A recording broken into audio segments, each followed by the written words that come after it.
नमस्कार बंधु माने सर्वप्रथमे आपणको इंग्राजी नववर्ष 2026 उपलक्षे अनेक शुभेच्छा एवं शुभकामना। वर्षटी आपणको पई अनुकूल हेउ, आपणको मनरे थिबा समस्त इच्छा पूरण हेउ, आपण सुस्थ रुहंतु, निरोगी रुहंतु एवं प्रत्येकटी क्षेत्र रे आपण विजय लाभ करंतु। आजिर एही भिडियोटी मकर राशिर व्यक्ति विशेष मानक पई बहुत ही गुरुत्वपूर्ण अटे। निश्चित भावरे आपण माने अत्यंत इच्छुक थिबे जे आगामी नववर्ष 2026 आपणक पई किपरि रहिबाकु जाउअछि। तो आजिर एही भिडियो रे आमे माने मकर राशिर वार्षिक राशिफल उपरे आलोचना करिबा।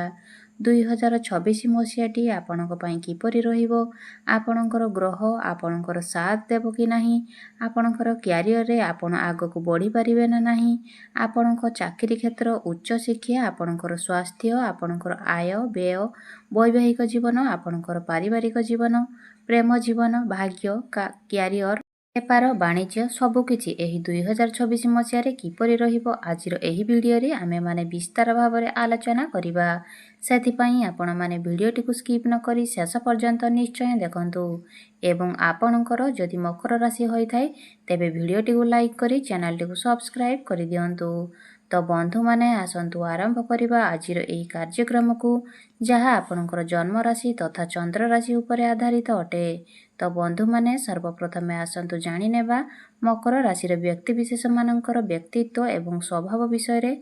मकर राशिर व्यक्ति विशेष मानकर व्यक्तित्व एवं स्वभाव विषय रे मकर राशिर व्यक्ति विशेष माने अत्यंत स्पष्टवादी अटंती। निजर कृतज्ञता को सेमाने स्थिर रखिथांती, किंतु एमाने जिदखोर प्रकृतिर होइथांती। एमाने अत्यंत नीति एवं आदर्श प्रिय होइथांती, स्पष्टवादी एवं अनुशानवादी होइथांती। मकर राशिर व्यक्ति विशेष माने सर्वदा निजर मन कथा ही शुणिथांती। एमाने अन्य को आदेश देबाकू भल पाउ नथांती। जदि मकर राशिर व्यक्ति विशेष माननकू मनाई परे केबे किछि भल कथा कहि पारे तो एमाने तांकर प्रिय होई जाइथांती। मकर राशिर व्यक्ति विशेष माने हठात करी कौनसी कार्य करंती नाही, भाबी चिंती बुझी विचारी एमाने कार्य करिथांती। सेमाने सेही कार्य रे मध्य सफलता हासिल करिथांती। एमाने परिवार प्रेमी होइथांती, आत्मसम्मान प्रिय होइथांती, भाई भौणी सह सेमाने भल संपर्क रखिथांती। मकर राशिर व्यक्ति विशेष माने निजर जीवन साथी पई अत्यंत संवेदनशील होइथांती। निजर जीवन साथी को एमाने बहुत अधिक भल पाइथांती, किंतु बेले बेले निजर जिद एवं स्वाभिमान आगरे से अन्य माननकु पछरे पकाई देइथांती।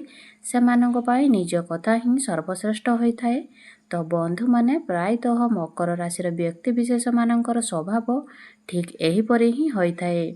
एबे आसंतु मकर राशिर वार्षिक राशिफल उपरे आलोचना करिबा। तो बंधु माने मकर राशि हेउची शनिदेवंकर प्रथम राशि। मकर राशि हेउची पृथ्वी तत्वर राशि। तो बंधु माने एही नूतन वर्ष 2026 मसियारे आपण बहुत किछि जिनिस शिखिबाकू पाइबे।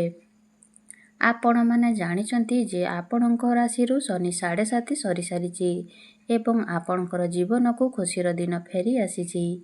बंधु माने आपण एपरि किछि जिनिस शिखि पारंती जहा आपणकर प्रोफेशनल लाइफ रे आपणको बहुत अधिक सहाय्य करिवो। तेबे आपणकर भाई भौणी मानक पई एही वर्षटी एतडा खास रहिबो नाही। आपणकर भाई भौणी को पेट जनित किछिटा समस्या देखा देई पारे। तेबे बंधु माने शनि आपणकर तृतीय भावरे गोचर करूचंती। शनि हेउचंती आपणकर राशाधिपति। तो तृतीय भावटी होइथाए साहस, परिश्रम एवं पराक्रमर भाव। तेणु निहाती भावरे एही 2026 मसियारे शनिदेव आपणकर अधिक परिश्रम बनाइबे, किंतु ताहा आपणकर सफलता पई आपणकर वैवाहिक जीवन रे मध्य आपण दुई जण मिसी कोनोसी धार्मिक यात्रा करिपारंती। कोनोसी धार्मिक कार्यकलाप रे आपण दुई जण मिसी योगदान करिपारंती। तेबे आपण गोटिए कथा मने रखंतु, आपण आपणकर वैवाहिक जीवन रे तृतीय कोनोसी व्यक्ति को आपण आसीबाकू दियंतु नाही।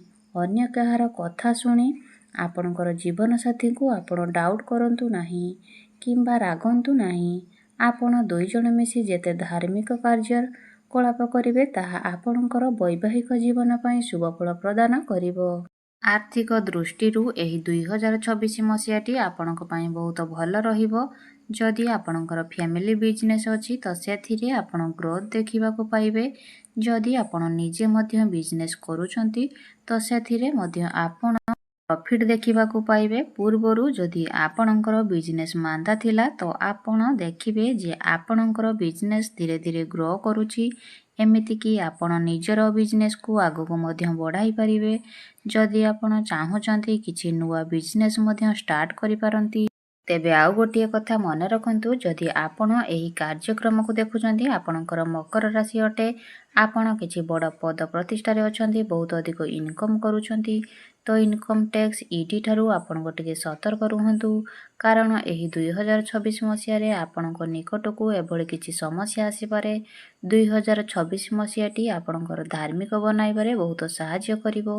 ନିହାତି ଭାବରେ ଏହି 2026 ମସିହାରେ ଆପଣ ଅଧିକ ଧାର୍ମିକ କାର୍ଯ୍ୟରେ ଯୋଗ ଦେବେ। ଆପଣ କୌଣସି ଧାର୍ମିକ ସ୍ଥାନକୁ ଯାତ୍ରା କରିବେ। ଏହା ବ୍ୟତୀତ ଏହି 2026 ମସିହାରେ ଆପଣଙ୍କ ମଧ୍ୟରେ ଗଭୀର ଜ୍ଞାନ ମଧ୍ୟ ବଢ଼ିବ। ଆପଣ ବହୁତ କିଛି ଶିଖିବାର ଚେଷ୍ଟା କରିବେ। ଯେଉଁମାନେ ରିସର୍ଚ୍ଚ ଲାଇନରେ ଅଛନ୍ତି, ଜ୍ୟୋତିଷ ବିଦ୍ୟା କରୁଛନ୍ତି, କୌଣସି ଜ୍ଞାନର ଅଧ୍ୟୟନ କରୁଛନ୍ତି, ସେମାନଙ୍କ ପାଇଁ 2026 ମସିହାଟି ବହୁତ ଭଲ ରହିବ। ଏସବୁ କ୍ଷେତ୍ରରେ ଆପଣ ଉନ୍ନତି ଅଗ୍ରଗତି କରିବାକୁ ଯାଉଛନ୍ତି। ଏସବୁ କ୍ଷେତ୍ରରେ ଆପଣଙ୍କୁ ବହୁତ ଅଧିକ ସଫଳତା ମିଳିବାକୁ ଯାଉଛି। ମକର ରାଶିର ବ୍ୟକ୍ତିବିଶେଷମାନେ ଯେଉଁମାନେ ଅବିବାହିତ ଅଛନ୍ତି, ତ ଏହି 2026 ମସିହାରେ ଆପଣଙ୍କର ବିବାହ ଯୋଗ ମଧ୍ୟ ଖୋଲିଯିବ। ଆପଣଙ୍କ ଘରକୁ ବିବାହ ପ୍ରସ୍ତାବମାନ ଆସିବ। ପୂର୍ବରୁ ଯଦି ଆପଣଙ୍କର ବୈବାହିକ ଜୀବନରେ କୌଣସି ପ୍ରକାରର ସମସ୍ୟା ଲାଗି ରହିଥିଲା ତ ସେଥିରେ ମଧ୍ୟ ଆପଣ ସୁଧାର ଦେଖିବାକୁ ପାଇବେ। ବାରମ୍ବାର ଯଦି ଆପଣଙ୍କ ମଧ୍ୟରେ କଳି ଝଗଡ଼ା ହେଉଥିଲା, ମନାନ୍ତର ମତାନ୍ତର ହେଉଥିଲା, ତ ଏସବୁ କ୍ଷେତ୍ରରେ ଆପଣ ପରିବର୍ତ୍ତନ ଦେଖିବାକୁ ପାଇବେ। ଆପଣଙ୍କ ମଧ୍ୟରେ ବୁଝାମଣା ବଢ଼ିବ, ଭଲ ପାଇବା ବଢ଼ିବ, ଅଣ୍ଡରଷ୍ଟାଣ୍ଡିଂ ଭଲ ରହିବ। ତେବେ ବନ୍ଧୁମାନେ ମୋଟାମୋଟି ଭାବରେ ଦେଖିବାକୁ ଗଲେ 2026 ମସିହାଟି ଆପଣଙ୍କୁ ଅନେକ କ୍ଷେତ୍ରରେ ଶୁଭଫଳ ପ୍ରଦାନ କରିବାକୁ ଯାଉଛି। ଯେତେବେଳେ ଆମକୁ ସଫଳତା ହାସଲ କରିବାର ଥାଏ ସେତେବେଳେ ଆମକୁ ଅଧିକ ପରିଶ୍ରମ କରିବାକୁ ପଡ଼ିଥାଏ। ତେଣୁ ଆପଣ ପରିଶ୍ରମ କରିଚାଲନ୍ତୁ। 2026 ମସିହାଟି ଆପଣଙ୍କ ପାଇଁ ସଫଳତାର ବର୍ଷ ଅଟେ। ଆପଣଙ୍କୁ ଅନେକ କ୍ଷେତ୍ରରୁ ଏହି 2026 ମସିହାରେ ସଫଳତା ମିଳିବାକୁ ଯାଉଅଛି। ତ ବନ୍ଧୁମାନେ, ଆପଣଙ୍କର ତୃତୀୟ ଭାବରେ ଶନି ବକ୍ରି ହେବେ, ତ ସେତେବେଳେ ଆପଣ ଧ୍ୟାନ ରଖିବେ ଆପଣଙ୍କର ପାଖ ପଡ଼ୋଶୀଙ୍କ ସହିତ ଯେମିତି ଆପଣ କୌଣସି ପ୍ରକାରର ଯୁକ୍ତି ତର୍କ ନ କରନ୍ତି। କାରଣ ଆପଣଙ୍କର ପାଖ ପଡ଼ୋଶୀମାନଙ୍କ ସହିତ ସମ୍ପର୍କ ଖରାପ ହେବାର ବହୁତ ଅଧିକ ସମ୍ଭାବନା ରହୁଅଛି। ତ ଏହି କଥା ପ୍ରତି ଆପଣ ସତର୍କ ରହିବେ। ଏହା ବ୍ୟତୀତ ରାହୁ ଆପଣଙ୍କର ଦ୍ୱିତୀୟ ଭାବରେ ଅଛନ୍ତି। 5 ଡିସେମ୍ବର 2026 ପର୍ଯ୍ୟନ୍ତ ଆପଣଙ୍କର ଦ୍ୱିତୀୟ ଭାବରେ ହିଁ ରହିବେ। ଦ୍ୱିତୀୟ ଭାବଟି ହୋଇଥାଏ ବାଣୀର ଭାବ। ତ ଆପଣଙ୍କୁ ଆପଣଙ୍କର ବାଣୀ ଉପରେ ସଂଯମତା ରଖିବାର ଅଛି। ଯେତେବେଳେ ଆପଣ କାହାକୁ କିଛି କହୁଛନ୍ତି ତାର ପୂର୍ବରୁ ଆପଣ ଭଲ ଭାବରେ ଭାବିଚିନ୍ତି କଥା କହିବା ଉଚିତ। ଆପଣ ଯେତେ ପାରିବେ ଇଲିଗାଲ କାମ ଠାରୁ ଦୂରେଇ ରୁହନ୍ତୁ। ନିଶା ଦ୍ରବ୍ୟ ଠାରୁ ଦୂରେଇ ରୁହନ୍ତୁ। ଯଦି ଆପଣ ପାରିବେ ଭଲ କର୍ମ କରନ୍ତୁ ଏବଂ ସତ କହିବାକୁ ଚେଷ୍ଟା କରନ୍ତୁ। କାରଣ ରାହୁ ଆପଣଙ୍କର ଦ୍ୱିତୀୟ ଭାବରେ ଏସବୁ କାର୍ଯ୍ୟରେ ଆଗକୁ ବଢ଼ାଇ ପାରନ୍ତି ଏବଂ ଏସବୁ ଆପଣଙ୍କର ଭବିଷ୍ୟତ ପାଇଁ ସମସ୍ୟା ସୃଷ୍ଟି କରିପାରେ। ବନ୍ଧୁମାନେ, ଯେଉଁମାନେ ବିଦ୍ୟାର୍ଥୀ ଅଛନ୍ତି ସେମାନଙ୍କର ଟିକେ ମାଇଣ୍ଡ ଡିଷ୍ଟର୍ବ ରହିପାରେ, ମାଇଣ୍ଡ ଡାଇଭର୍ଟ ହୋଇପାରେ। କାରଣ ଶନିଙ୍କର ଦୃଷ୍ଟି ପଞ୍ଚମ ଭାବ ଉପରେ ରହିଛି। ଆପଣ ଗଭୀର ଜ୍ଞାନ ଅର୍ଜନ କରିବେ। ଯେଉଁମାନେ ରିସର୍ଚ୍ଚ ଫିଲ୍ଡରେ ଅଛନ୍ତି, ଜ୍ୟୋତିଷ ବିଦ୍ୟା କରୁଛନ୍ତି, ଉଚ୍ଚଶିକ୍ଷା କରୁଛନ୍ତି, ସେମାନଙ୍କ ପାଇଁ ଭଲ ରହିବ। କିନ୍ତୁ ଯେଉଁମାନେ ବିଦ୍ୟାର୍ଥୀ ଅଛନ୍ତି ବେଳେବେଳେ ସେମାନଙ୍କର ପାଠ ପଢ଼ିବାରେ ଆଗ୍ରହ ଆସିବ, ଆଉ ବେଳେବେଳେ ସେମାନଙ୍କ ମଧ୍ୟରେ ଆଳସ୍ୟ ଦେଖାଦେବ। ଭାଗ୍ୟ କଥା ଯଦି କହିବା ତ ଯେତେବେଳେ ଗୁରୁ ଆପଣଙ୍କର ସପ୍ତମ ଭାବରେ, ତ ଜୁନ ମାସ ଠାରୁ ଅକ୍ଟୋବର ମାସ ପର୍ଯ୍ୟନ୍ତ ଆପଣଙ୍କର ଭାଗ୍ୟ ବହୁତ ଅଧିକ ମଜବୁତ ରହିବ। ଏହି ସମୟ ମଧ୍ୟରେ ଆପଣ ଭାଗ୍ୟ ସମ୍ବନ୍ଧିତ ଯାହା ବି କାର୍ଯ୍ୟ କରିବେ ସେଥିରେ ଆପଣଙ୍କୁ ସଫଳତା ମିଳିବ।